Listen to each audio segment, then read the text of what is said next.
এটা কি নতুন কথা? আর আমি হারুন কিসিঞ্জার একজন পুরুষ মানুষ, আমার একটা দুইটা সাইকেল কিনতে কষ্ট হয়, থাকতো 5,000 গাড়ি। ওই যে আমি পুরুষ মানুষ, আমি তো নায়িকা না।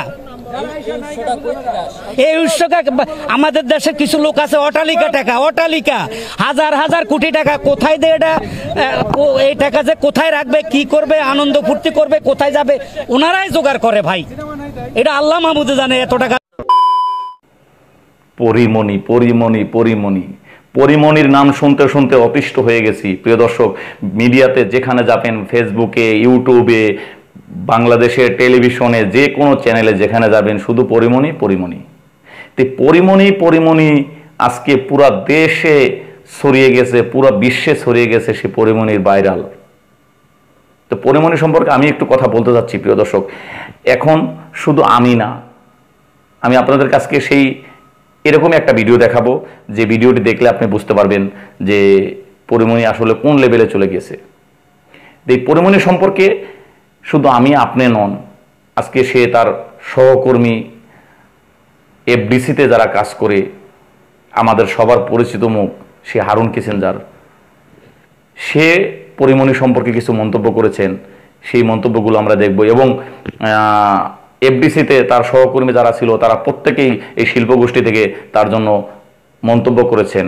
সে কোন ধরনের, কোন লেভেলে ছিল, সেই পরিমণি কোথা থেকে আজকে কোন লেভেলে এসেছে, তার ব্যাকগ্রাউন্ডগুলা আমরা হয়তো অনেকেই এখন জেনেছি।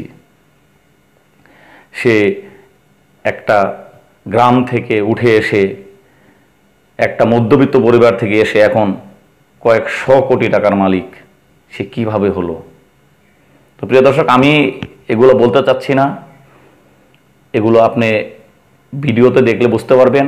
আর সেই আমাদের সবার পরিচিত মুখ, সে যার কথা শুনলে অটোমেটিকলি আমাদের মনে আনন্দ চলে আসে, হাসি চলে আসে, সেই হারুন কিসিঞ্জার ভাইয়ের মুখে আমরা পরিমণি সম্পর্কে কিছু কথা শুনব।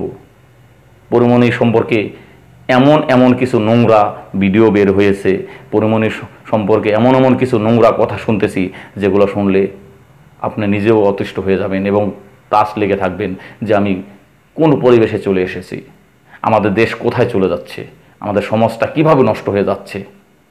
তো প্রিয় দর্শক, আমি আর কথা বাড়াবো না। আমার চ্যানেলে যদি আপনি নতুন হয়ে থাকেন, তাহলে অবশ্যই চ্যানেলটি সাবস্ক্রাইব করে পাশে থাকা বেল বাটনটি বাজিয়ে রাখবেন। ততক্ষণ ভালো থাকেন। আর আমার অনুরোধ থাকলো এই ভিডিওটি না টেনে সম্পূর্ণ দেখার জন্য, এবং ভিডিওটি দেখে আপনার মূল্যবান মতামত আমার কমেন্ট বক্সে লিখে জানিয়ে যাবেন। ততক্ষণ ভালো থাকেন, সুস্থ থাকেন। তাদের কাছে আছে, কিন্তু আমি দেখেন একজন অভিনয় কবি হারুন কিসিঞ্জার, আজকে 25 বছর মিডিয়া, আমার একটা গাড়ি নাই, একটা ফ্ল্যাট নাই, আমি কষ্ট করি সংসার, আমার ছেলে মেয়ে চলতে হয়, এগুলো কে দেখবে, কাকে বলবো আমরা? দুঃখের কথা। আর নায়িকাদের বাসায় শুনি মদের বোতল থাকে, ওইখানে বার বসে, আনন্দ ফুর্তি হয়, কত কিছু শোনা যায়। এতে আমাদের শিল্পীদের খুব লজ্জা লাগে। তখন মনে হয়, হায় রে, আমি কি শিল্পী না আমি একটা বাজে লোক? ওই নায়িকার জন্য তো আমাকে মানুষে বাজে লোক বলবে। আমি ওই দিন টিকা দিতে গেছি সরকারি হাসপাতালে, আমি ঢুকার পরে সবাই হারুন কিসিঞ্জার আসছে, ছবি তোলে, আমাকে টিকা দিল, সম্মান করলো, বিএপি ভাবে নাস্তা খাওয়াইলো। এই যে আমি হারুন কিসিঞ্জার একটা সম্মান পাইলাম, আমি ওটাই আল্লাহর কাছে শুকর। তো তোরা যে টাকার জন্য এই আকাশ কুকাজগুলা করস, এতে তো আমাদের বদনাম হইতেছে ভাই।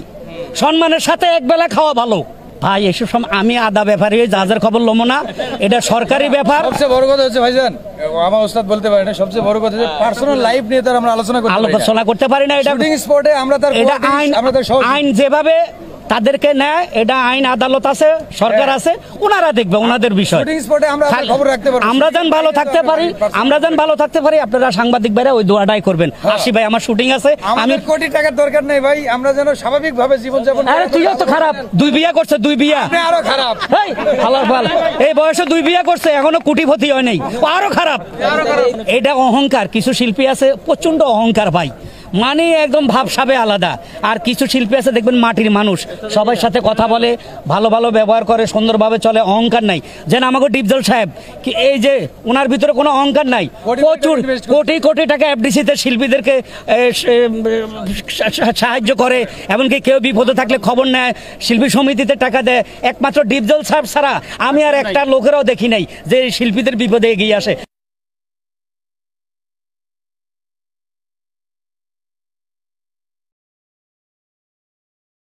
ব্যক্তি পরিমণি কেমন, আমার মনে হয় জঘন্য জঘন্য জঘন্য। আমাদের ফিল্ম লাইনে এত বড় জঘন্য কোনো মেয়ে মানে কোনো নায়িকা আছে বলে আমার মনে হয় না।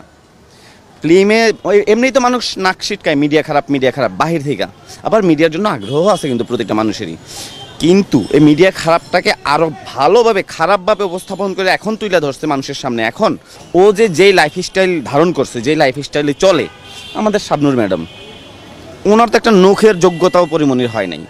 শাবনূর ম্যাডামের লাইফস্টাইল এরকম ছিল না। কোথা থেকে আসে ওর টাকা?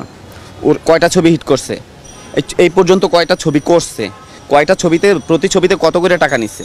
ওই টাকা নিয়েও কি সেই লাইফস্টাইল, যদি প্রতি ছবিতে 10 লক্ষ টাকা করেও নিয়ে থাকে, তাহলে যেই কয়টা ছবি করছে ওই টাকা কি সেই এরকম লাইফস্টাইল চালাইতে পারে? এখন এটা তো শুধু আমার কথা না, এটা এখন পুরো টক অফ দ্য কান্ট্রি, সব বাঙালির মুখে মুখে এটা মিডিয়া সাপোর্টে সে এমনভাবে প্রকাশ করছে যে ওর চেয়ে ভালো মেয়ে আর নাই। সে মদও জীবনে কোনোদিন ধরে নাই, ওরে জোর করে মুখে চাইপা মদ গিলানো হয়েছে। এখন ওর বাসায় এতগুলো মদের বোতল কোথেকে আসছে? ওনা কখনো মদ ধরে নাই। চলচ্চিত্রে তার কোনো অবদানই নেই, বরঞ্চ চলচ্চিত্রে তার খারাপই আছে। সে চলচ্চিত্রে খারাপ করছে, ভালো কিছু করছে ওইরকম কোনো অবদানই নেই। তার কোনো রেকর্ড নাই যে সে চলচ্চিত্রে ভালো করছে। ওই 6টা গরু কুরবানি দিছে, দিয়া ওই যে গরিব অসহায় শিল্পীদেরকে দান করে দিছে, এইটা তো ও দেখানোর জন্য। আর এগুলো তো অবশ্যই ওর টাকা না, এগুলো তো ওই যে ও যেভাবে ধান্দামি করে আনছে, ওর তো সমস্যা নেই টাকা খরচ করতে, ওর তো কষ্ট করতে হয় না টাকা খরচ করতে। 6 টাকা গরু কুরবানি দিচ্ছে, অসহায় শিল্পীদের মধ্যে দান করছে, এটা ঠিক আছে, এটা ভালো। ও যদি চলচ্চিত্রকে ব্যবহার না করতো, ও যদি ওর এই নায়িকা সিলটা ওর ওপরে নিতে না পারতো, তাইলে ওর এত মূল্যায়ন হইতো না। তো ও তো আজাপাড়া গায়ের একটা মেয়ে। ওর চেয়ে অনেক সুন্দর সুন্দর মেয়ে এখন টিকটকে দেখেন, লাইকেতে দেখেন, ওর চেয়ে অনেক সুন্দর সুন্দর মেয়ে আছে আজাপাড়া গায়ে থেকে, যারা ওই লিপসিং করে যারা টিকটক লাইকি স্ন্যাক ভিডিও এগুলোতে দিচ্ছে। পরিমণির চেয়ে হাজার গুণে সুন্দরীরাও আছে, ওরা পরে রয়েছে আজাপাড়া গায়ে। ও আজাপাড়া গায়ে ছিল, ও এখন নায়িকা সিলটা নিয়ে এখন সে অনেক ক্ষমতাধর ব্যক্তি। ও একে তো চলচ্চিত্রের অনেক বড় একটা বদনাম করছে।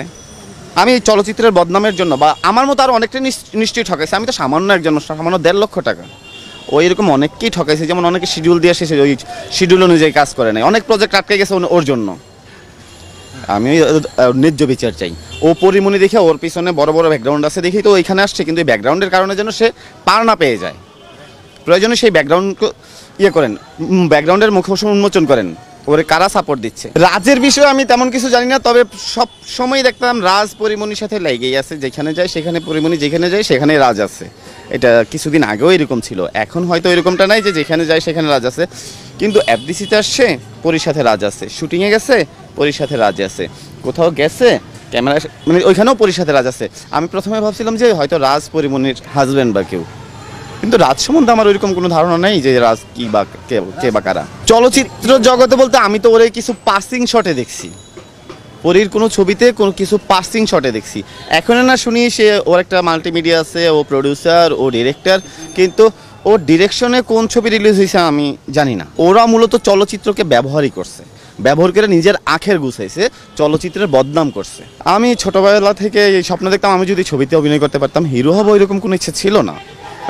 কিন্তু ভাগ্য মানে আমি মিডিয়াতে কাজ করি দেন 2001 সাল থেকে। মিডিয়া বলতে যে ডান্স শিখি বা মঞ্চনাটক করি 2001 থেকে। তো এর মধ্যে যে বাদল ভাই, যে বাংলার ফাটাকাস্টা ছবির ডিরেক্টর বাদল ভাই, আর এই প্রডিউসার হচ্ছে নুরুল ইসলাম পালোয়ান, ওনাদের সাথে আমার ভালো পরিচয় ছিল। ওইখানে কাঞ্চন ভাইকে নিয়ে ওরা বাংলার ফাটাকাস্টা বানাচ্ছে, ওইখানে আরেকটা হিরোর দরকার, ওইখানে আমাকে ওরা হিরো হিসাবে সিলেক্ট করে দাঁড় করে দেয়। আমি ওইখানে হিরো, হ্যাঁ সেখানে স্বাধীন নামে ছিল, জি ইমন থেকে স্বাধীন হয়ে গেছে। আমার এই স্বাধীন নামটা দিয়েছে হলো আবদুল্লাহ জহির বাবু ভাই, আমাদের যে স্ক্রিপ্ট রাইটার আবদুল্লাহ জহির বাবু। এর মধ্যে এই 2021 সালের জানুয়ারির 1 তারিখে একটা ছবি রিলিজ হয়েছে আমার, কেন সন্ত্রাসী, ওইটা ওই যেটা পরিমণির করার কথা ছিল, হ্যাঁ এটা রিলিজ হয়েছে।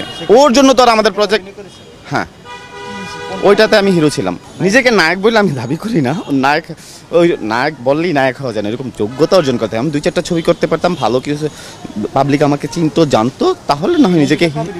এটা জানুয়ারির 1 তারিখে রিলিজ হয়েছে, হ্যাঁ 2021। হ্যাঁ হলে রিলিজ হয়েছে। মানে করোনার কারণে যখন সিনেমা হল খোলার অনুমতি দিল, যেই কয়েকটা ছবি রিলিজ হয় তখনই আমার এই ছবিটাও রিলিজ হয়।